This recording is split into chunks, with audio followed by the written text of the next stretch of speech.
Hello students, welcome back to my YouTube channel being confident. Hope आप सब ठीक होंगे। आज हम अपना एसएसटी का 15 चैप्टर करेंगे, freedom struggle before Mahatma Gandhi 1857 to 1915। Start करते हैं। The era of social reforms started just after the suppression of the revolt of 1857। तो जो सोशल रिफॉर्म्स का इरा था वो शुरू ही हुआ था रिवॉल्ट 1857 के ख़त्म होने के बाद। The rule of the East India Company came to an end. The administration of the India was taken over the Queen of England। तो जो ईस्ट इंडिया कंपनी थी उसका रूल ख़त्म हो चुका था और जो इंडिया की एडमिनिस्ट्रेशन है वो किसने कंट्रोल की हुई थी? इंग्लैंड की क्वीन ने। Even though the revolt had failed, it sowed the seeds of nationalism among the people of India. चाहे जो रिवॉल्ट थी वो ख़त्म हो चुकी थी, लेकिन इसने क्या कर दिया था कि इसने बीज बो दिए थे। किस चीज़ के? नेशनलिज्म के। नेशनलिज्म क्या होती है कि नेशनल स्पिरिट होती है, जो अपने नेशन को आज़ाद करवाने की जो स्पिरिट थी उसके बीज बो चुके थे, बोए जा चुके थे। किसके बीच में? जो इंडिया के लोग थे उनके बीच में। सिंपल वे में बोलें कि इंडिया के लोगों में नेशनलिज्म की स्पिरिट आ चुकी थी। Leaders realized that they had to remove social evils from the society to achieve their goals। तो लीडर्स ने क्या रियलाइज़ किया कि उन्हें ये सोशल इवल्स जो थे सोसाइटी से ये रिमूव करने चाहिए ताकि वो अपने गोल्स को अचीव कर सकें। Social reformers played a significant role in making India more progressive and forward looking country। Social reformers ने उन्होंने बहुत ही सिग्निफिकेंट रोल प्ले किया मेक इंडिया को एक प्रोग्रेसिव और मतलब कि आगे बढ़ती हुई विकास करती हुई कंट्री बनाने में। They forge against several social evils such as sati pratha, child marriage, casteism etcetera.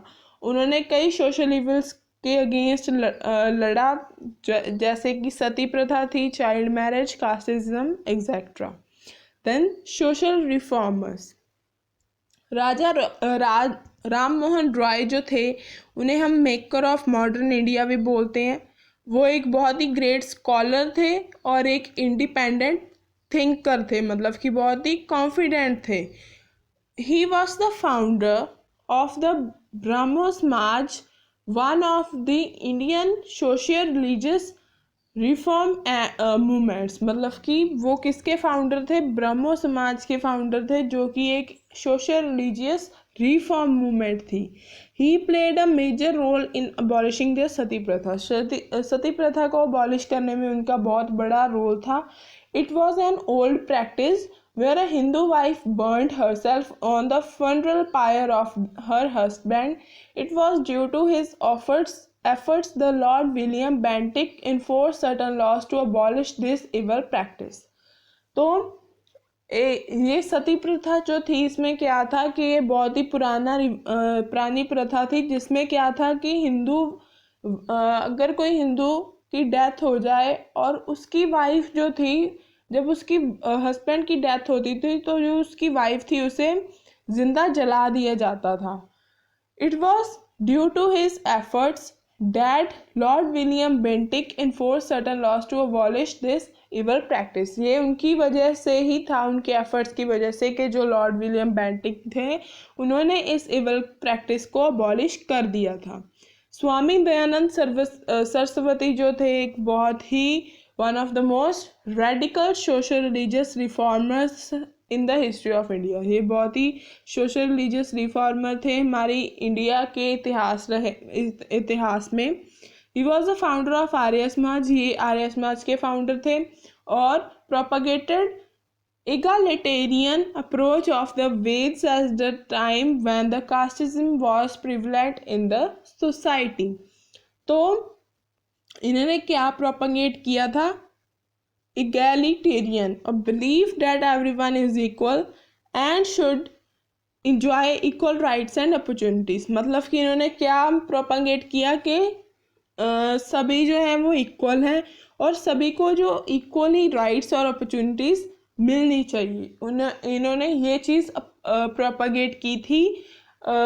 कब की थी? जब वेद्स आए थे उस टाइम पे, और कास्टिसिज्म जो थे वो तब उन्होंने प्रिवलेंट करनी शुरू की थी। Ishwar Chandra Vidyasagar championed the cause of abolition of the child marriage and equality of all castes।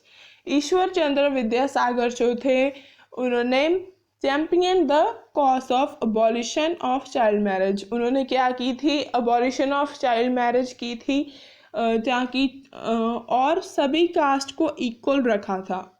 और इन सब चीज़ों में, मतलब ये सारे कदमों में, चाइल्ड मैरिज का अबॉलिशन कराने में, सभी कास्ट की इक्वालिटी में उन्होंने ये जीत प्राप्त कर ली थी।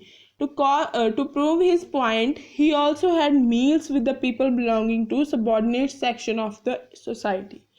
तो इन सब चीज़ों को करने के लिए, अपने पॉइंट को प्रूव करने के लिए, उन्होंने बहुत सारे लोगों के साथ मील्स भी की थी, मतलब कि खाना भी खाया था, जो कि सबॉर्डिनेट सेक्शन जो है हमारी सोसाइटी का, उनके साथ मील्स भी की थी। Then he also advocated in favour of widow remarriage and women's education.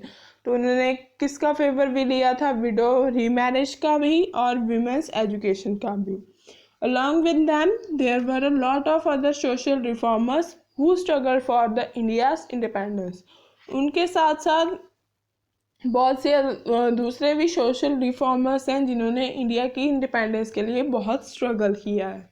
अब formation of Indian National Congress. Allan Octavian Hume जो थे, उन्होंने इंडियन नेशनल कांग्रेस जो थी फाउंड की थी इन 1885 में। It was India's first political party. ये इंडिया की फर्स्ट पॉलिटिकल पार्टी थी। इंडियन नेशनल कांग्रेस जो थी वो किसके formed to draw the attention of the British government towards the problems faced by the Indians। ये किसके लिए बनाई गई थी? ताकि जो ब्रिटिश गवर्नमेंट है वो इंडियंस की प्रॉब्लम्स को देख पाएंगे, वो कौन कौन सी प्रॉब्लम्स फेस कर रहे हैं। Since its inception, the Indian Congress had been responsible for many radical changes in Indian politics।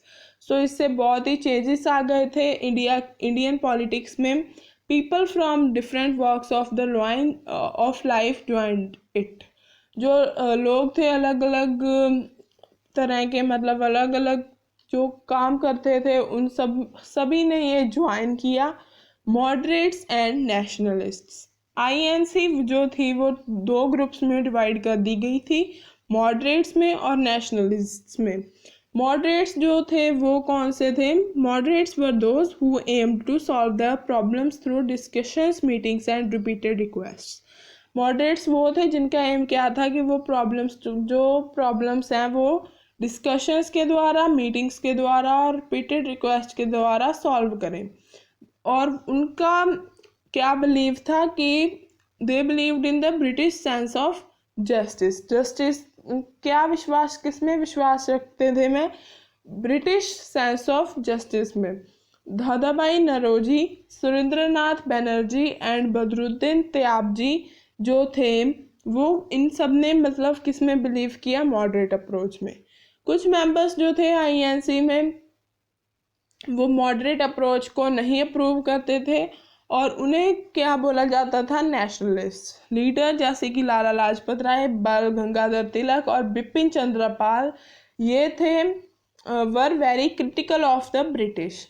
They believe that the people must fight for their rights. वो क्या बिलीव करते थे कि जो लोग हैं उन्हें लड़ना पड़ेगा अपने राइट्स के लिए। आज के लिए हम इतना ही चैप्टर करेंगे, बाकी चैप्टर हम नेक्स्ट वीडियो में करेंगे। अगर आपको वीडियो अच्छी लगी हो लाइक करना, चैनल को सब्सक्राइब करना मत भूलना। अगर आप किसी और टॉपिक पे वीडियो चाहते हो तो कमेंट ज़रूर करना। Thank you for the cooperation.